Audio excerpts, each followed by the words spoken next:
Hello and welcome to Finextra. I'm Emily Horler and I'm here with Johan Trocmé of Nordea, and we're talking about Treasury KPIs. Thank you very much for joining me. Thank you. How are treasuries in large Nordic corporates using KPIs? Most of them are. 3/4 of the Nordic large corporates that we have surveyed have KPIs today.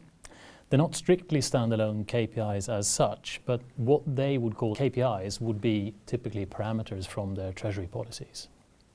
Are treasuries today like any of the business areas within a company, or are they a standalone function? They are much more of the latter. What we have found is that rather than being seen as one of the operating business areas within the large corporates organization, the Treasury is a bit of its own function on the side. Typically what they do in these large corporates is quite complex, maybe not necessarily that many in the board, in the management, have a good grasp of what the Treasury is doing.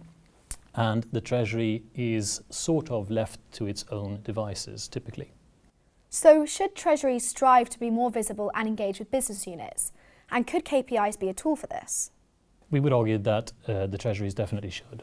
One thing that's very clear in our study is that the Treasury in the typical Nordic large corporate Treasury today is seen as more of a standalone function living its own life.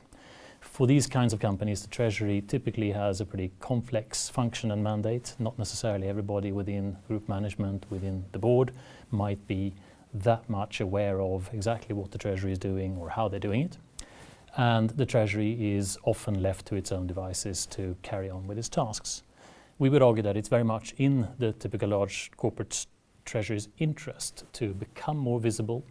And yes, we do think that KPIs for the Treasury can be a useful tool in order for the Treasury to be able to show in some kind of objective way what is it that we actually bring, what is the value that we add.